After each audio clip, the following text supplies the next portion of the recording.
জনগণের ভোটের অধিকার, জনগণের কথা বলার অধিকার, এর বিরুদ্ধে কিন্তু আবার ষড়যন্ত্র শুরু হয়ে গিয়েছে। এবং এই ষড়যন্ত্র কারা করছে? এই ষড়যন্ত্র যারা করছে তাদেরকে জনগণ একটি নামে ডেকে থাকে। জনগণের পক্ষ থেকে তাদেরকে একটি নাম দেওয়া হচ্ছে। কি নাম জানেন?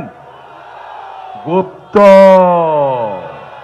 জনগণ তাদেরকে গুপ্ত নামে ডাকে, কারণ জনগণ দেখেছে যখনই সময় হয় এদিক তখন এক রূপ, আবার সময় হয় ওই দিক তখন এক রূপ। বিভিন্ন পরিস্থিতিতে বিভিন্ন সময় তারা রূপের পরিবর্তন করে। প্রিয় ভাই বোনেরা, এরা যে শুধু রূপের পরিবর্তন করে তা না, এরা দেখেন জনগণকে তারা কিভাবে অপমানিত করে। জনগণের উপরে যে তাদের মোটেও আস্থা এবং বিশ্বাস নেই, তার দুটো প্রমাণ আপনাদের সামনে আমি দিচ্ছি। প্রিয় ভাই বোনেরা, আপনারা নিশ্চয়ই প্রত্যেকটি মানুষ উপস্থিত দেখেছেন দুদিন আগে এই যে গুপ্তের দল, তাদের যে দলীয় এক নেতা, প্রধান নেতা আছে, সে একটি অত্যন্ত আপত্তিকর কথা বলেছে বাংলাদেশের খেটে খাওয়া মা বোনদের বিরুদ্ধে। দেখেছেন আপনারা?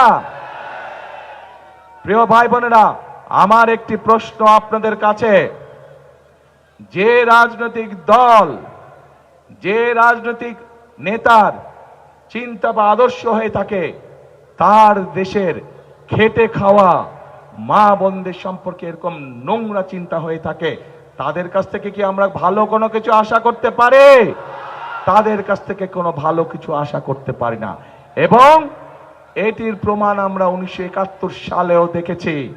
1971 সালে তাদের বিতর্কিত ভূমিকার জন্য বাংলাদেশের লক্ষ লক্ষ নারী, লক্ষ লক্ষ মা বোনেরা তাদের সম্মানহানি হয়েছিল। কাজে প্রিয় ভাই বোনেরা, এদের কাছ থেকে আপনাদেরকে সতর্ক থাকতে হবে। এদের ব্যাপারে জনগণকে সতর্ক রাখতে হবে। তারা মুখে বলবে একটা, কাজ করবে একটা। যাদের নিজের দেশের মানুষ সম্পর্কে মিনিমাম যারা সম্মান করতে জানে না, নিজের দেশের মা বোনদের সম্পর্কে যাদের মিনিমাম সম্মান নেই, তাদের কাছ থেকে আর যাই হোক আমরা কোনো ভালো কিছু আশা করতে পারি না।